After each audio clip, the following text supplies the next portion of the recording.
So hello everyone, welcome to rage insight. I am educator Rashmi Sharma. So जिवें कि ਆਪਾਂ ਨੇ एक सीरीज शुरू की हुई है पंजाब ਦੇ एग्जाम्स ਦੇ ਲਈ, ਜਿਹਦੇ ਵਿੱਚ ਆਪਾਂ ਇੰਗਲਿਸ਼ ਦੇ ਜੋ क्वेश्चन ਨੇ प्रीवियस ईयर क्वेश्चन ਉਹਨਾਂ ਨੂੰ ਡਿਸਕਸ ਕਰ ਰਹੇ ਹਾਂ।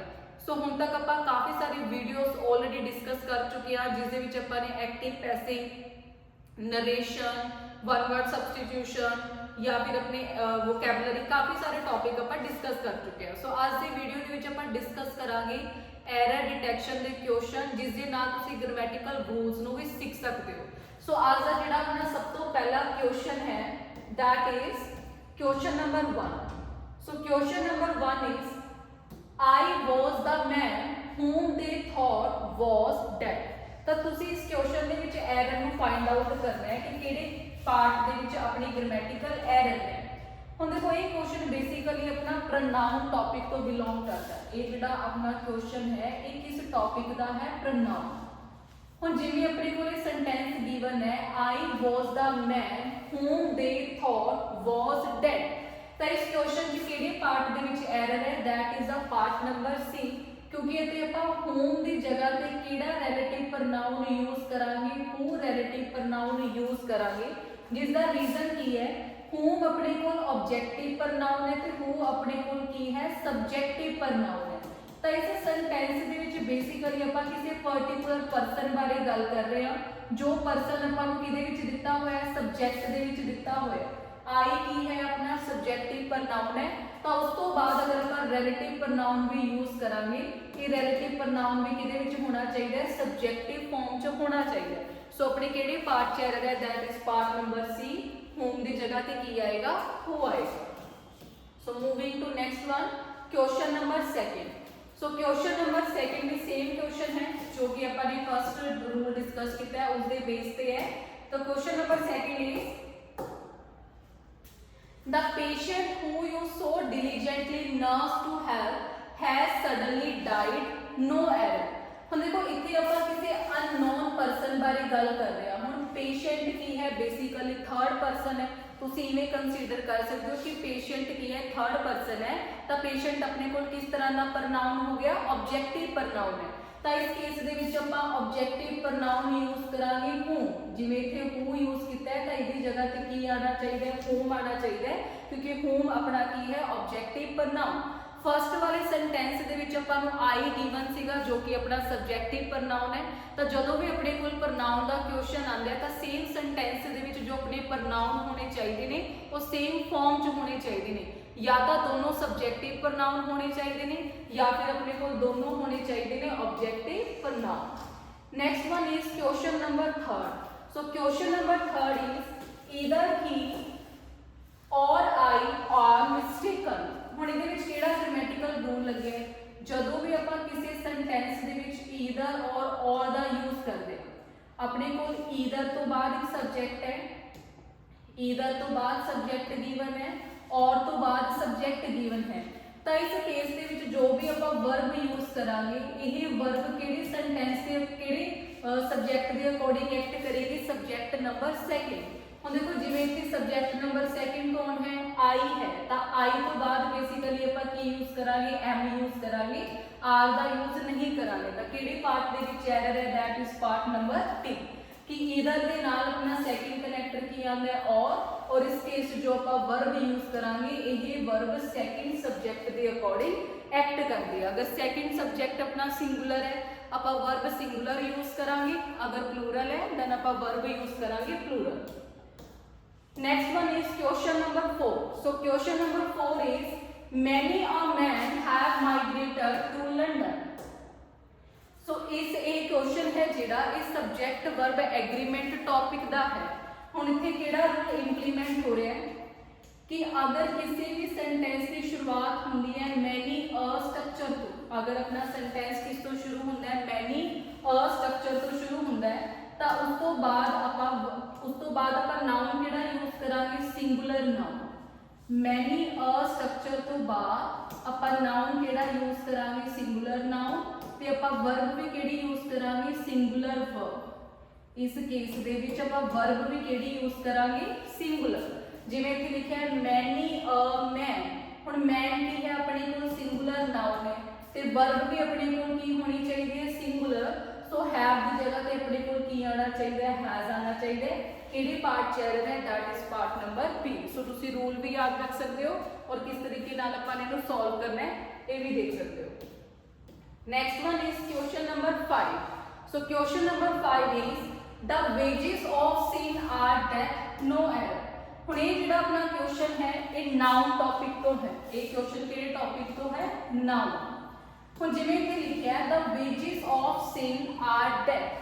हुण अपने कोल कुछ पर्टिकुलर नाउन ने जो कि सिंगुलर अते प्लूरल फॉर्म दोनों च सेम रहंदे ने, जो मोस्टली एग्जाम च रिपीट हुंदे ने noun, that is wages, sheep and deer. हुण देखो जिहड़े यही अपने कोल नाउन ने वेजेस, शीप एंड डियर, चाहे आप इन्हों सिंगुलर फॉर्म च यूज करिए चाहे आप प्लूरल फॉर्म च यूज करिए, ये वर्ड को आप चेंज नहीं कर सकते। तो इन्हों के नाल आप वर्ब किहड़ी यूज करांगे, सिंगुलर। सो जिवें इत्थे वेजेस वर्ड यूज किया है, वेजेस की है, नाउन है, तो इस तो बाद आप वर्ब किहड़ी यूज करांगे, singular. The wages of sin is death, इत्थे की आना चाहिए, इज आना चाहिए। ठीक है जी, इज आएगा, इज की जगह पे आर की जगह पे, क्योंकि अपना नाउन की है सिंगुलर ते प्लूरल दोनों फॉर्म दे विच सेम रहेगा। Next one is question number 6। Question number 6, Hari said that he will go to Agra on Sunday. हुण ये जिहड़ा अपना क्वेश्चन है ये टेंसेस का क्वेश्चन है, टेंस सैक्शन दे विचों ही क्वेश्चन पूछा गया। हुण जिवें अपना क्वेश्चन है Hari said that he will go to Agra on Sunday. हुण सेंटेंस के स्टार्ट दे विच अपने कोल सेड वर्ब अपन ने यूज कीती है। सेड की है, वर्ब दी सेकंड फॉर्म है, सेड की है, वर्ब दी सेकंड फॉर्म है, मतलब कि अपना जिहड़ा सेंटेंस है वो पास्ट दे विच है। अगर अपने को फर्स्ट सेंटेंस पास्ट दे विच है, ਆਪਾਂ सेकंड सेंटेंस भी किदे विच यूज करांगे, पास्ट फॉर्म दे विच। सो जिवें इत्थे विल कीता होया यूज, विल दी जगह ते ਆਪਾਂ ਉਹਦੀ पास्ट फॉर्म यूज करांगे, दैट शुड बी वुड। तो विल दी जगह ते इत्थे की आना चाहिए, वुड आना चाहिए। दूजा तुसीं याद रख सकते हो कि वुड तो बाद हमेशा ਆਪਾਂ वर्ब दी किहड़ी फॉर्म यूज करांगे, फर्स्ट फॉर्म यूज करांगे। सो पास्ट टेंस का जिहड़ा कॉम्बीनेशन है वो किहदे नाल बनेगा, पास्ट दे नाल। अगर बाई चांस इत्थे कैन लिखिया हुंदा, अगर इत्थे कैन गिवन हुंदा तो आपां कैन की जगह ते की यूज करदे, कुड। ठीक है, सो याद रखना है अगर फर्स्ट हाफ पास्ट दे विच गिवन है तो सैकेंड हाफ भी किस च होना चाहिए, पास्ट दे विच होना चाहिए। Next one is question number 7, walk carefully lest you may fall. हुण ये वाला जिहड़ा अपना क्वेश्चन है ये है कंजंक्शन का, ये पूछा गया है कंजंक्शन टॉपिक को, कंजंक्शन। हुण अपना ग्रामेटिकली रूल की है, अगर किसी सेंटेंस के विच अपने को फर्स्ट कंजंक्शन लेस्ट गिवन है तो उस तो बाद आप सेकंड कंजंक्शन की यूज करांगे, शुड यूज करांगे। अगर फर्स्ट कंजंक्शन है लेस्ट तो आप सेकंड कंजंक्शन की यूज करांगे, शुड। जिवें इत्थे लिखिआ है walk carefully lest you may fall. So lest अपने को फर्स्ट कंजंक्शन है तो इसकी जगह पे अपन सेकंड कंजंक्शन की यूज करांगे, शुड यूज करांगे। मे की जगह पे की आएगा, शुड। सो किहड़े पार्ट च एरर है, that is part number D. Part number D दे विच अपनी एरर है, lest is followed by should. और अगर बाई चांस इत्थे लेस्ट की जगह पे एल्स यूज किया हुंदा, अगर अपने कोल फर्स्ट कंजंक्शन गिवन हुंदी एल्स तो उस तो बाद आप सेकंड कंजंक्शन या तो वुड यूज करांगे या फिर आप की यूज करांगे, मे। सो एल्स का जिहड़ा कॉम्बिनेशन है ये बनेगा वुड और मे दे नाल, ते लेस्ट का कॉम्बिनेशन बनेगा शुड दे नाल। सो ये ग्रामेटिकल रूल्स तुसीं याद रखना। Next one is question number 8। सो इस सेंटेंस में तुसीं आइडेंटिफाई करना है कि केड़ा अपना जिहड़ा सेंटेंस है वो ग्रामेटिकली करेक्ट है, केड़ा सेंटेंस अपना ग्रामेटिकली करेक्ट है। The first one is this is boy that I told you of. पहला सेंटेंस अपना गलत क्यों है, क्योंकि बॉय तो पहला अपने कोई आर्टिकल यूज करना है, क्योंकि बॉय की है सिंगुलर है, काउंटेबल ते कॉमन नाउन है। नेक्स्ट है this is the boy, this is a boy, this is the boy. हुण देखो तिन्नां दे विच आर्टिकल आपां ने यूज किया होया। हुण फर्स्ट ऑफ ऑल जदों भी आपां किसी भी सबजैक्ट की गल करदे हां, किसी भी नाउन की गल करांगे या परसन की गल करदे हां, तो उस केस दे विच आपां कदी भी विच दा यूज नहीं करांगे, क्योंकि विच आपां यूज करदे हां ऑब्जेक्ट दे लिए। So according to the option अपना जो राइट आंसर बनेगा that will be option number B, this is the boy that I told you of, क्योंकि दैट ਆਪਾਂ ਕਿਹਦੇ ਲਈ ਯੂਜ਼ ਕਰਦੇ ਆ, ਪਰਸਨ ਦੇ ਲਈ, ਵਿਚ ਆਪਾਂ ਕਿਹਦੇ ਲਈ ਯੂਜ਼ ਕਰਦੇ ਆ, ਆਬਜੈਕਟ ਦੇ ਲਈ। ਤੇ ਪਹਿਲਾ ਆਪਸ਼ਨ ਆਪਣਾ ਗਲਤ ਕਿਉਂ ਸੀਗਾ, ਕਿਉਂਕਿ ਬॉय ਤੋਂ ਪਹਿਲਾਂ ਆਪਾਂ ਨੇ ਕੋਈ ਵੀ ਆਰਟੀਕਲ ਯੂਜ਼ ਨਹੀਂ ਕਰਿਆ। ਸੋ option number B is the right answer. Next one is question number 9। So question number 9, choose the correct one. ਹੁਣ ਦੇਖੋ ਅਗਰ ਤੁਸੀਂ ਇਸ ਕੁਐਸਚਨ ਨੂੰ ਧਿਆਨ ਨਾਲ ਦੇਖੋਗੇ, अपने को बेसिकली बाकी सारा सेंटेंस सेम है, तो किस पार्ट से आ रहे हैं, yours and mine, me and yours, you and me, you and I। तो ये बेसिकली प्रोनाउन का क्वेश्चन है। प्रोनाउन के क्वेश्चन ਦੇ ਵਿੱਚ ਆਪਾਂ ਕਿਹੜਾ रूल इंप्लीमेंट ਕਰਦੇ ਆ, 2 3 and 1। ਹੁਣ ਦੇਖੋ 2 ਦਾ ਮਤਲਬ ਕੀ ਹੁੰਦਾ, ਸੈਕਿੰਡ ਪਰਸਨ। ਸੈਕਿੰਡ ਪਰਸਨ ਕੌਣ ਹੁੰਦਾ ਆਪਣੇ ਕੋਲ, you। 3 ਦਾ ਮਤਲਬ ਕੀ ਹੁੰਦਾ, third person, he she and किसी भी पर्सन का नेम हो सकता है। और 1 का मतलब की होंगे first person which means I और वी। आई की है अपने को फर्स्ट पर्सन है। तो अगर अपने को थर्ड पर्सन गिवन नहीं है तो या तो अपने को की आना चाहिए, यू एंड आई आना चाहिए, या फिर ऑब्जेक्टिव केस यू का ऑब्जेक्टिव प्रोनाउन की होंगे यू, आई का ऑब्जेक्टिव प्रोनाउन की होंगे मी, या फिर अपने को आना चाहिए यू एंड आई या फिर यू एंड मी। का मतलब कि या तो अपना थर्ड ऑप्शन होएगा या फिर अपना फोर्थ ऑप्शन होएगा। The presents are for you and me, the presents are for you and I. जदों भी किसी सेंटेंस दे विच आपां प्रेपोजिशन का यूज करते हैं तो प्रेपोजिशन तो बाद अपने को जिहड़े प्रोनाउन ने वो ऑब्जेक्टिव फॉर्म च होने चाहिए ने। तो अपना जिहड़ा राइट आंसर है वो की बनेगा, ऑप्शन नंबर सी। क्योंकि जो आई है, आई का ऑब्जेक्टिव प्रोनाउन की होंदा है मी, यू का ऑब्जेक्टिव प्रोनाउन की है you, he the objective pronoun की है him, she the objective pronoun है her और they the objective pronoun की है them। so ये ऑर्डर होना चाहिए, ऑप्शन नंबर सी की है अपना right answer.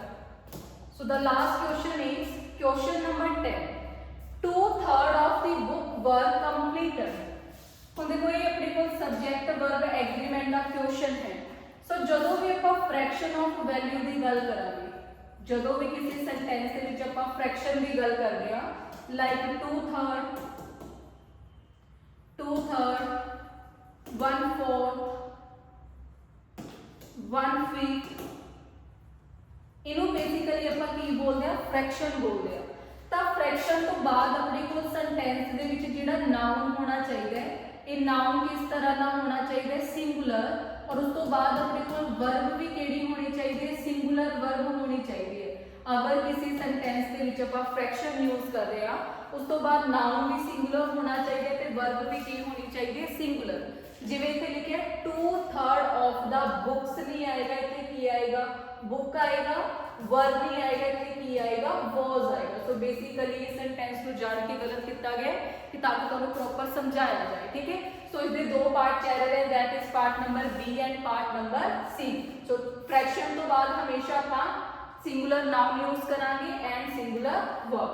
So these are some important question, ये थोड़े इंपोर्टेंट क्वेश्चन सी।